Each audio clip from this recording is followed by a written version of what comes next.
আর একজন নেতা দেখলাম একজন মানুষের দোকানে গিয়েছে কম্পিউটারে কাজ করে নেবে, আপনার মানিকগঞ্জের ঘেওরের ঘটনা, কাজ করে দেয়নি দেখে একেবারে রসুলের সুন্নাত দাড়ি ধরে টানা হেসরা করতে করতে দাড়ি পর্যন্ত ছিঁড়ে ফেলেছে।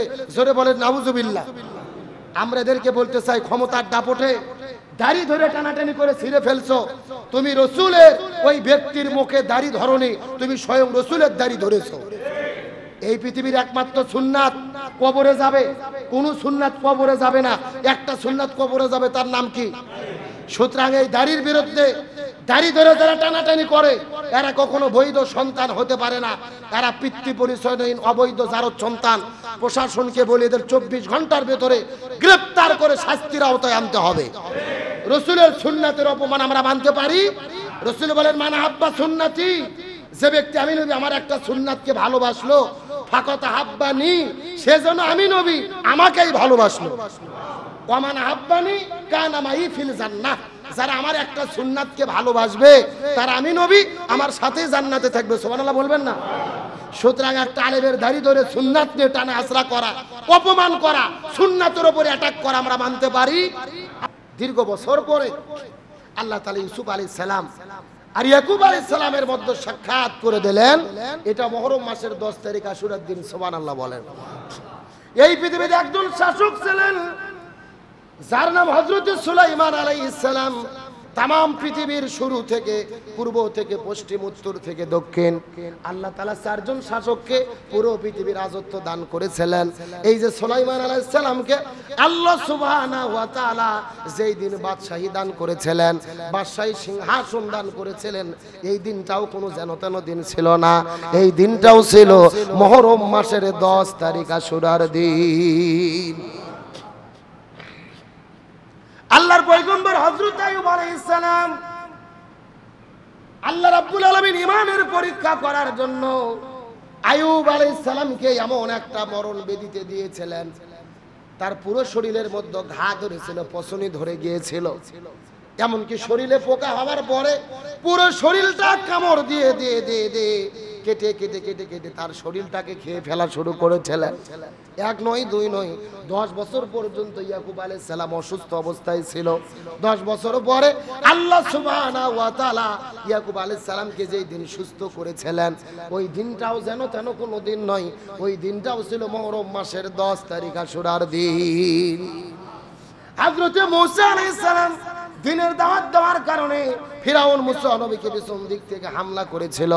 মুসা আলাইহিস সালাম যখন লোহিত সাগরের মধ্যে চলে গেলেন, ওই সাগরে লাঠি নিক্ষেপ করার পরে মুসা নবীর জন্য রাস্তা আল্লাহ তাআলা বের করে দিলেন। মুসা আলাইহিস সালাম রাস্তাটা বের হয়ে রাস্তা দিয়ে হেঁটে হেঁটে দৌড়ে দৌড়ে পার হয়ে চলে গেলেন। আর ফিরাউনকে আল্লাহ তাআলা সাগরের মধ্যে ডুবায়া ডুবায়া মারলেন। এই যে ফিরাউন মারা গেলেন, মুসা নবী জালেম থেকে মুক্ত পাইলেন। এই দিনটাও যেন তেন কোনো দিন নয়, এই দিনটাও ছিল মুহররম মাসের 10 তারিখ আশুরার দিন। হযরত ইউনূস আলাইহিস সালামকে আল্লাহ তাআলা পরীক্ষা করার জন্য সাগরের মধ্যে যখন ফেলে দিলেন, ইউনূস নবীকে ছোট একটা মাছে খেয়ে ফেললেন। ওই ছোট মাছটাকে বিশাল বড় একটা তিমি মাছে খেয়ে ফেললেন। এই তিমি মাছের পেট একটা অন্ধকার, তার মধ্যে ছোট মাছ আর একটা অন্ধকার, এই পেটের মধ্যে ইউনূস নবী আর সাগরের পানি একটা অন্ধকার। এই তিনটা অন্ধকারের ভেতরে 1 নয় 2 নয় 40 দিন পর্যন্ত আল্লাহ ইউনূস নবীকে এই তিনটা অন্ধকারের মধ্যে জীবিত করে রেখেছিলেন। আল্লাহ তাআলা 40 দিন পরে ইউনূস নবীকে গহীন সাগরের মধ্য থেকে বের করে যেই দিন জমিনের মধ্যে নিক্ষিপ্ত করেছিল, ওই দিনটাও যেন তেন কোনো দিন ছিল না, ওই দিনটাও ছিল মুহররম মাসের 10 তারিখ আশুরার দিন। এমনকি হযরত ঈসা আলাইহিস সালামকে হত্যা করার জন্য এলাকার মানুষেরা যখন তাকে আক্রমণ করে ফেললেন, ঈসা আলাইহিস সালাম যখন ঘরের মধ্যে ঢুকে বললেন, ঘরের দরজা জানলা বন্ধ হয়ে গেল।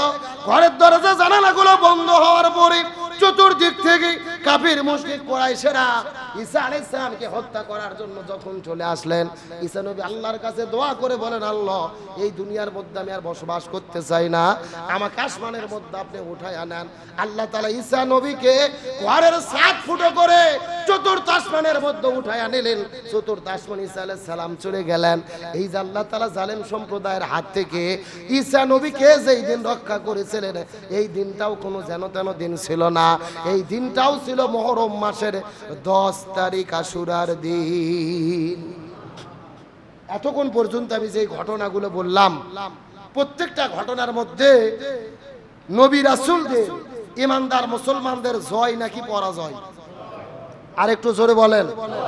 তার মানে বোঝা গেল মুহররম মাস শুধু শোকের মাস নয়, মুহররম মাস শুধু কান্না করার মাস নয়, বরং মুহররম মাস হলো মুসলমানদের বিজয়ের মাস। সুবহানাল্লাহ বলেন। মুহররম মাস মুসলমানদের কিসের মাস? আরো জোরে বলেন। মুহররম মাস হলো মুসলমানদের বিজয়ের মাস। সুতরাং যুগে যুগে যত নবী রাসূলের গুরুত্বপূর্ণ ঘটনা আল্লাহ তাআলা এই মুহররম মাসের 10 তারিখ আশুরার দিনে সংগঠিত করলেন। তার দ্বারা কি বোঝা গেল? এই আশুরার গুরুত্ব, সম্মান, মর্যাদা কম নাকি বেশি? আরো জোরে বলেন। এমনকি হাদিসের মধ্যে এসেছেন, যেই দিন কিয়ামত হবেন, আসমান, জমিন, গ্রহ, পর্বত, নক্ষত্র, জ্যোতিষ্ক মণ্ডলী ধ্বংস হয়ে যাবেন, ওই কিয়ামতটাও সম্ভবত হতে পারে মুহররম মাসের 10 তারিখ আশুরার দিন। সুবহানাল্লাহ বলেন। এখন এতক্ষণ পর্যন্ত আলোচনা শুনে কি বোঝা গেল? তাহলে মুহররম মাসের এই 10 তারিখ নিয়ে গুরুত্ব আছে না নাই? কি এমন রহস্য, কি এমন ঘটনা এই রাতের মধ্যে, এই দিনের ভেতরে আল্লাহ তাআলা এত কিছু ঘটাইলেন। এখন আমি আপনাদের মধ্যে যতগুলো ঘটনার কথা বললাম, এর ভেতরে কারবালার কি কোনো ঘটনা আছে? কথা বলে না কেন? আবার বলে আছে। যেগুলো বলছি এগুলোর মধ্যে নাই তো। যেগুলো এতক্ষণ বলছি এগুলোর মধ্যে আছে। আদম থেকে শুরু করে আমাদের নবী, এর মধ্যে কারবালার ঘটনা আছে না? কারবালার ঘটনা হলো রাসূলের ওফাতের 50 বছর পর। সূরা বলেন কয় বছর পর? রাসূল কারীম সাল্লাল্লাহু আলাইহি ওয়াসাল্লাম ওফাত গ্রহণ করেছেন 11 হিজরিতে। সূরা বলেন কয় হিজরি? আর কারবালার ঘটনা হলো 61 হিজরিতে। তার মানে বোঝা গেল রাসূলের ওফাতের কয় বছর পর? সবাই বলেন। আমার প্রিয় বন্ধুগণ, মুসলমান ভাইরা গভীর মনোযোগ। অনেকের মনে মনে ধারণা আশুরা মানে শুধু কারবালা। আশুরা মানে শুধু কারবালা নয়, আশুরা শুধু কারবালার বিষয় নয়। এই যে এতক্ষণ পর্যন্ত যতগুলো ঘটনার কথা আপনাদের মধ্যে বললাম, প্রত্যেকটা ঘটনা কিন্তু আশুরার দিনে ঘটেছে। কিন্তু কারবালার ঘটনা ঘটেছেন রাসূলের ওফাতের মাত্র 50 বছর পর। রাসূল কারীম সাল্লাল্লাহু আলাইহি ওয়াসাল্লাম 11 হিজরিতে এই জমিনের মধ্য থেকে ওফাত গ্রহণ করে যখন বিদায় নিয়ে চলে গেলেন, রাসূল বিদায় নিয়ে চলে যাওয়ার পরে হযরতে আবু বকর রাদিয়াল্লাহু তাআলা খেলাফতের দায়িত্ব গ্রহণ করলেন। হযরত আবু বকর রাদিয়াল্লাহু তাআলা 1 নয় 2 নয় 2 বছর 6 মাস দায়িত্ব পালন করলেন। আবু বকর রাদিয়াল্লাহু তাআলা বিদায় নিয়ে চলে গেলেন। হযরত উমর ফারুক খেলাফতের দায়িত্ব গ্রহণ করলেন। উমর ফারুক রাদিয়াল্লাহু তাআলা 10 বছর 6 মাস খেলাফতের দায়িত্ব পালন করলেন। উমর ফারুক জমিন থেকে বিদায় নিয়ে চলে গেলেন। হযরত ওসমান রাদিয়াল্লাহু তাআলা ক্ষমতা গ্রহণ করলেন। ওসমান রাদিয়াল্লাহু তাআলা একাধারে 12 বছর 6 মাস ক্ষমতা গ্রহণ করে খেলাফতের দায়িত্ব গ্রহণ করলেন। ওসমান রাদিয়াল্লাহু তাআলাকে শহীদ করে দেওয়া হলো। ওসমান বিদায় নিয়ে চলে গেলেন। হযরত আলী রাদিয়াল্লাহু তাআলা খেলাফতের দায়িত্ব গ্রহণ করলেন। একাধারে 2 বছর, একাধারে 4 বছর 2 মাস ক্ষমতার দায়িত্ব গ্রহণ করে খেলাফতের দায়িত্ব গ্রহণ করলেন। আবু বকর হলো 2 বছর 6 মাস, হযরত উমর হলো 10 বছর 6 মাস, উসমান রাদিয়াল্লাহু তাআলা 12 বছর 6 মাস, আর হযরত আলী রাদিয়াল্লাহু তাআলা 4 বছর 6 মাস। এই 4 জন খেলাফতের আমলে, 4 জন খলিফার আমলে খেলাফতের শাসন আমল সর্বমোট হলো 30 বছর। কয় বছর? আরো জোরে বলেন। তাহলে নবী বিদায় নিয়ে চলে যাওয়ার পরে 30 বছর এই জমিনের মধ্যে খেলাফত টিকে থাকলেন। 30 বছর পার হয়ে যাওয়ার পরে ক্ষমতা গ্রহণ করলেন ইমাম হাসান রাদিয়াল্লাহু তাআলা। ইমাম হাসান হোসাইন, মুয়াবিয়া রাদিয়াল্লাহু তাআলা, এরা আরো 20 বছর ক্ষমতা গ্রহণ করে জমিন পরিচালনা করলেন। ওই হলো 30 বছর, আর এই হলো 20 বছর। 20 আর 30 কত? তার মানে বোঝা গেল নবী বিদায় নিয়েছেন 11 হিজরিতে, আর কারবালার ঘটনা হলো 61 হিজরিতে। তার মানে বোঝা গেল এই যে কারবালার ঘটনা রাসূলের বিদায়ের কত বছর পর?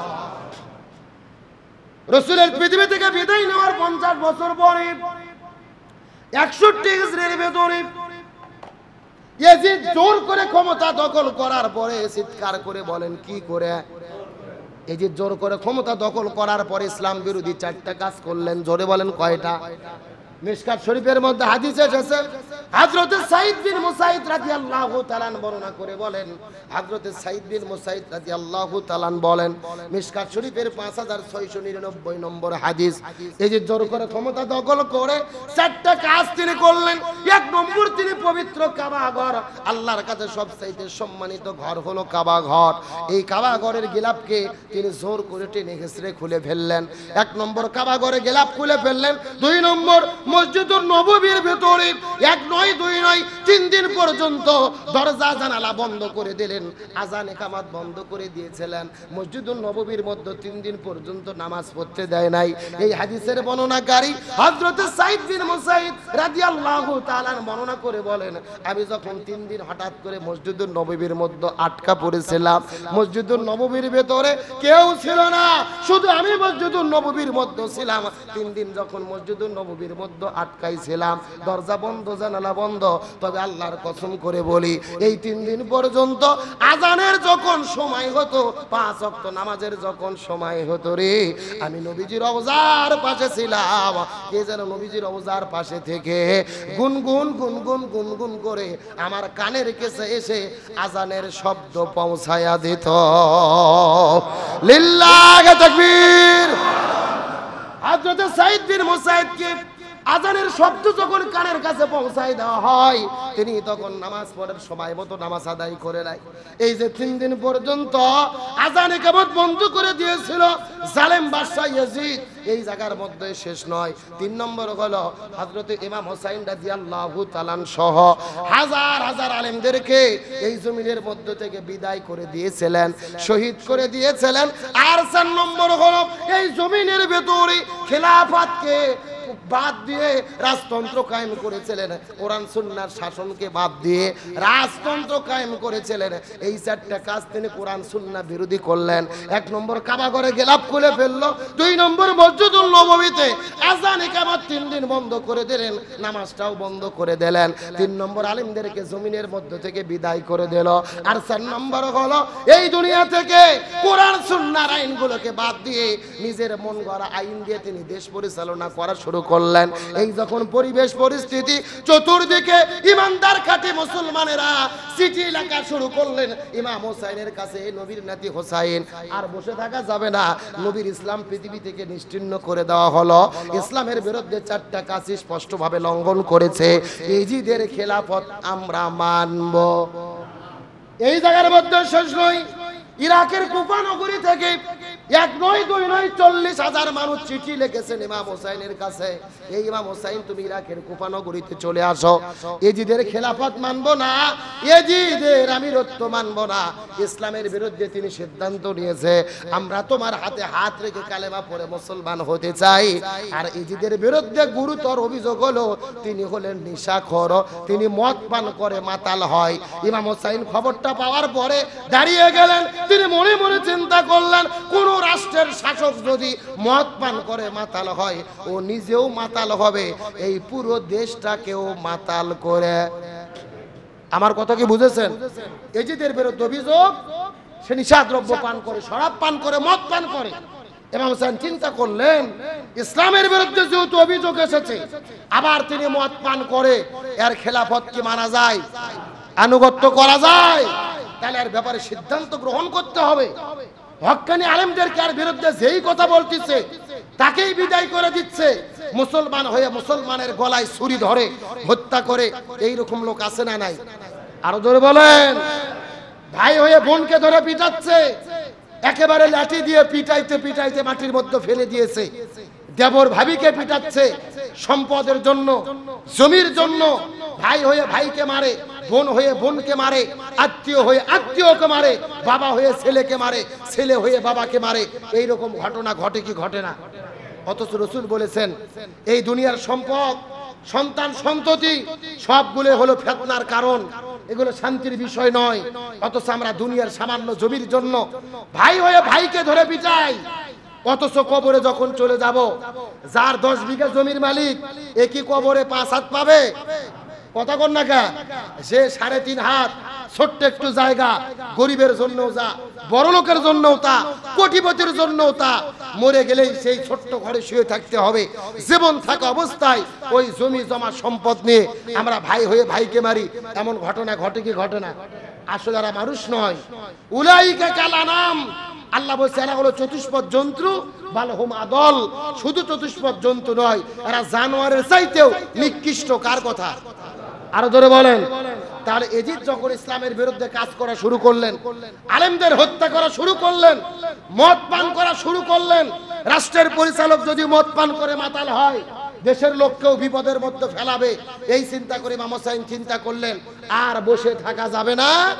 তিনি ইরাকের মানুষ বারবার চিঠি লিখতেছেন, ইমাম হোসাইন একজন উকিল নিয়োগ করলেন, একটা লোককে দূত হিসেবে প্রেরণ করলেন কুফা নগরীতে, যার নাম হলো মুসলিম বিন আকিল। কি নাম বললাম? মুসলিম বিন আকিলকে কুফাতে পাঠাই দিলেন যে যাও তুমি ওখান থেকে তদন্ত করে আসো অবস্থা কি, তারপর আমরা সিদ্ধান্ত নেব ইরাকে যাব কিনা, কুফাতে যাব কিনা, দামেস্কে যাব কিনা, এজিদের বিরুদ্ধে যুদ্ধ করব কিনা, তারপরে সিদ্ধান্ত হবে। এরপরে হোসেন রাদিয়াল্লাহু তাআলা কি সিদ্ধান্ত নেয়, কারবালার প্রান্তরে কি ঘটনা ঘটে, আর আশুরার দিনে এই ঘটনায় আমাদের কি শিক্ষা, ইসলাম আমাদের কি শিক্ষা দিয়ে গেল, বাকি আলোচনা আল্লাহ যদি চাই আগামী শুক্রবার, আগামী জুমায় আমরা বাকি আলোচনা করব ইনশাআল্লাহ।